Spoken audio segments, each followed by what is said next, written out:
नमस्कार मंडळी आणि वेलकम बॅक। जसं की तुम्हाला माहिती आहे आपण आहोत उज्जैनमध्ये आणि उज्जैनमध्ये आल्या सगळ्यात आधी आपण दर्शन घेतलेलं आहे मंगलनाथ मंदिरामध्ये आणि तिथे लकीली आपल्याला गाभाऱ्यामध्ये दर्शन करता आलेलं आहे। तिथून आपण आता चाललेलो आहोत कालभैरव मंदिरामध्ये दर्शन करण्यासाठी। उज्जैनला मोस्टली लोक महाकालेश्वराचं दर्शन करण्यासाठी येतात आणि 12 ज्योतिर्लिंगपैकी एक ज्योतिर्लिंग आहे महाकालेश्वर। असं म्हटलं जातं की तुम्ही उज्जैनमध्ये आलात तर फक्त महाकालेश्वराचं दर्शन करून गेलात आणि कालभैरव मंदिरामध्ये दर्शन नाही केलं तर तुमची ही ज्योतिर्लिंगची जी यात्रा आहे ते इनकम्प्लीट राहते। सो जेव्हा केव्हा तुम्ही उज्जैनमध्ये याल तेव्हा कालभैरव मंदिरामध्ये दर्शन करण्यासाठी नक्की जा। फायनली आम्ही तिकडेच निघालो होतो, पण आम्ही जी रेंटल रिक्षा घेतली होती होल डेसाठी तर त्याच्यामध्ये 2-4 मंदिरं पण होती, तिथे सुद्धा ते आम्हाला नेणार होते, पण ऑलरेडी आम्हाला खूप लेट झालं होतं। सो फायनली आम्ही ठरवलं की 1-2 मंदिरं स्किप करूया आणि या एकाच देवीच्या मंदिरामध्ये आम्हाला जायला पॉसिबल झालं। तिथे सुद्धा थोडीफार गर्दी होती आणि बाहेर जे काही पूजेचं साहित्य आहे ते सगळं तिथे मिळत होतं आणि हे जे देवीचं मंदिर आहे ती आहे गडकालिका देवी आणि तिथे सुद्धा खूप जण दर्शन करण्यासाठी येतात। त्यानंतर आम्ही पोचलो होतो कालभैरव मंदिराच्या परिसरात आणि तुम्हाला विश्वास बसणार नाही की इथे इतकी गर्दी होती आणि तसंही आम्ही वीकेंडला नव्हतो, वीकडेजमध्ये होतो, तरीसुद्धा आम्हाला म्हणजे अक्षरशः 2 तास लागले दर्शन करण्यासाठी आणि तिथे VIP पाससुद्धा अवेलेबल नव्हता, त्याच्यामुळे आम्हाला लाईनमध्येच राहून दर्शन करावं लागलं। इथे सुद्धा पूजेचं सगळं साहित्य मिळतं आणि इथे असं दारूची बॉटल कालभैरव मंदिरामध्ये प्रसाद म्हणून नेली जाते। बाकीच्या पण खूप साऱ्या गोष्टी तिथे तुम्हाला प्रसाद म्हणून मिळतील, म्हणजे नजरबट्टू वगैरे अशा रिलेटेड ज्या गोष्टी आहेत ना त्या सगळ्या तिथे प्रसाद म्हणून नेल्या जातात आणि तिथे तुम्हाला दारूचे पण खूप सारे शॉप्स अवेलेबल होतील, तर इथे तुम्ही बघू शकता। आम्ही सुद्धा तिथून एक छोटीशी दारूची जी बॉटल आहे त्यांनी ती प्रसाद म्हणून घेतली होती आणि आम्हाला असं नव्हतं माहिती की ते शूट करून नाही देत, पण जेव्हा आम्हाला कळलं म्हणजे ते बोलले की नका शूट करू तर आम्ही त्यांचा रिस्पेक्ट केला आणि शूट नाही केलं, कारण शेवटी प्रत्येकाची एक प्रायव्हसी असते। सो आम्ही ते नाही शूट केलं आणि फायनली एक छोटीशी दारूची बॉटल आम्ही घेतली आणि ती आम्ही प्रसाद म्हणून कालभैरव मंदिरामध्ये घेऊन गेलो।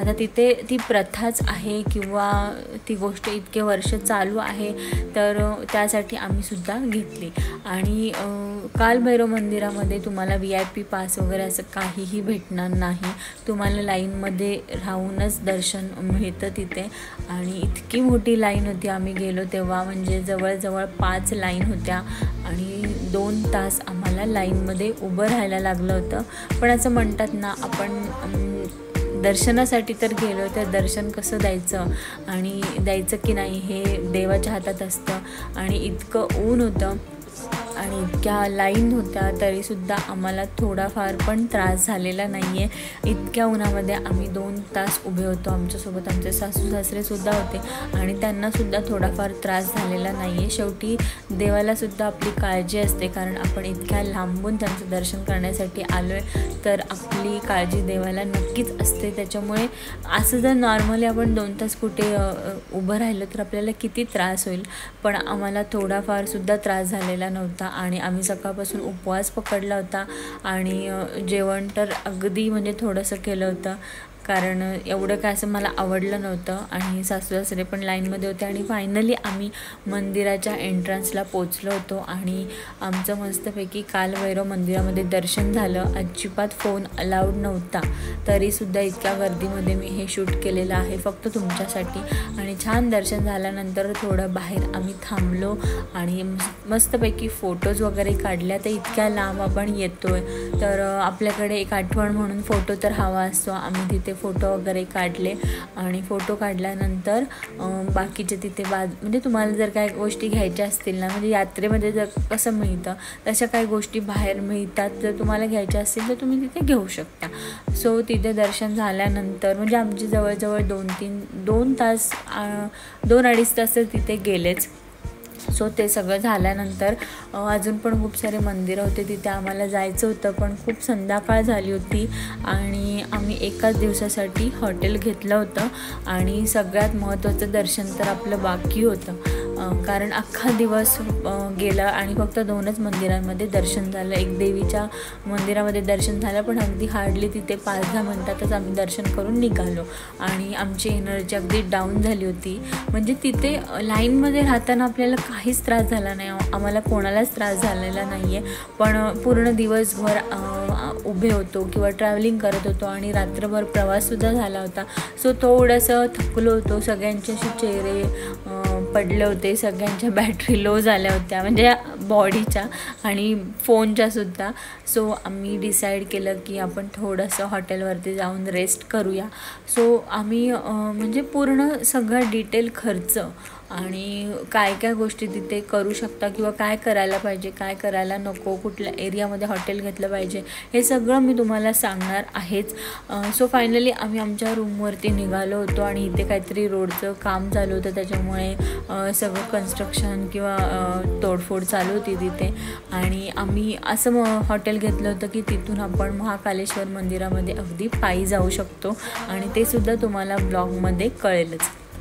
सो फायनली आम्ही निघालो होतो आणि संध्याकाळची वेळ झाली होती, म्हणजे 4-5च्या दरम्यान. खूप ट्रॅफिक झाली होती तिथे, म्हणजे खूप वेळ लागला आम्हाला त्या ट्रॅफिकमधून पण निघायला. कारण मला असं वाटते तिथे छोटे छोटे रोड आहेत किंवा काम कन्स्ट्रक्शन वगैरे चालू असल्यामुळे कदाचित असा ट्रॅफिकचा इश्यू होत असावा, पण त्याच्यामध्ये खूप वेळ गेला. आणि मला असं वाटलं होतं की आम्ही वीकडेजमध्ये जातो आहे तर एवढी गर्दी आपल्याला नाही भेटणार, पण असं नाही आहे. तुम्ही तिथे कधीही जा, कुठल्याही मंदिरामध्ये जा, तुम्हाला गर्दी मिळतेच. फक्त मंगलनाथ मंदिरामध्ये व्यवस्थित दर्शन झालं, कालभैरव मंदिरामध्ये पण आमचं दर्शन व्यवस्थितच झालं, पण तिथे तुम्हाला कंपल्सरी लाईनमध्ये थांबावं लागतं.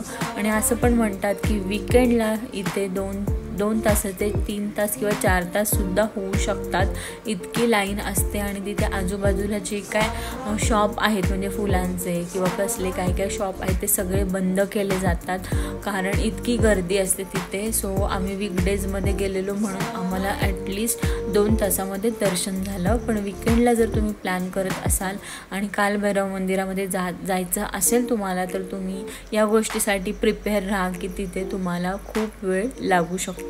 आणि उज्जैनमध्ये तुम्हाला पावलोपावली मंदिरं दिसतील, म्हणजे अगदी 200-200 मीटर, 100-100 मीटरवरती सुद्धा मंदिरं आहेत तिथे. आणि तिथे तुम्ही शॉपिंगसुद्धा करू शकता, म्हणजे तुम्हाला आपल्या घरात देवाच्या रिलेटेड काही गोष्टी घ्यायच्या असतील ना, तर त्यासुद्धा तिथे खूप साऱ्या प्रमाणामध्ये अवेलेबल आहेत. सो तुम्ही त्यासुद्धा घेऊ शकता. आणि हा सगळा जो एरिया आहे हा उज्जैनमधला आहे. हे रोड वगैरे किंवा तिथलं तुम्ही बघू शकता. थोडंसं असं वाटतं की अजून डेव्हलप व्हायला पाहिजे, असं माझं मत आहे. कारण आम्हाला असं वाटलं की थोडं अजून इतकं असं डेव्हलप झालेलं नाही आहे, पण तिथे कन्स्ट्रक्शन वगैरे चालू होते. सो होऊ शकतं कदाचित 1-2 वर्षामध्ये. आणि मग फायनली आम्ही घराच्या दिशेने निघालो आणि घरी पोचायलासुद्धा आम्हाला थोडासा टाईमच लागला, कारण आम्हाला ट्रॅफिक लागली होती.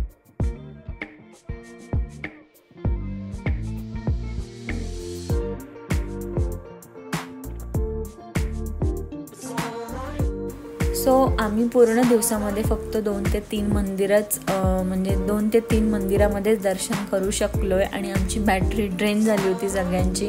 आणि ज्या गोष्टीसाठी स्पेशली आपण आलो आहे, म्हणजे महाकालेश्वराचं दर्शन करण्यासाठी जर आपण आलो आहे आणि त्या मंदिरामध्ये जायचं आणि अशी तोंड पाडून जायची, तर ते चांगलं नाही वाटत. सो त्यासाठीच आम्ही थोडासा आराम करायचा डिसिजन घेतला, कारण आमची ही ट्रिप अजून खूप मोठी आहे, अजून खूप ठिकाणी आपल्याला जायचं आहे. तुम्हाला हळूहळू प्रत्येक ब्लॉगमध्ये रोज कळेलच, मी तुम्हाला प्रत्येक गोष्ट सांगणारच आहे.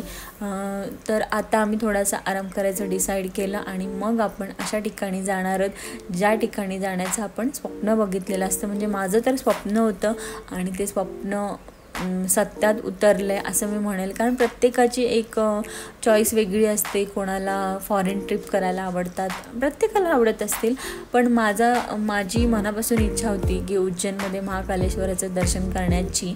आणि फायनली ती वेळ आलेली आहे आणि आपण तिथे दर्शन करणार आहोत. सो तुम्हीसुद्धा माझ्यासोबत कनेक्टेड राहा. आपल्याला तिथे कसं दर्शन मिळेल किंवा तिथे किती लाईन आहे, आपल्याला किती वेळ तिथे टाईम स्पेंड करता आला आहे, हे सगळं मी तुमच्यासोबत शेअर करणार आहे. सो नक्की माझ्यासोबत कनेक्टेड राहा आणि पुढचा ब्लॉग विसरू नका बघायला. सो आजचा ब्लॉग तुम्हाला कसा वाटला मला कमेंट करून नक्की सांगा आणि व्हिडिओ आवडला असेल तर लाईक शेअर सबस्क्राईब करायला विसरू नका. पुन्हा भेटूया, तोपर्यंत बाय.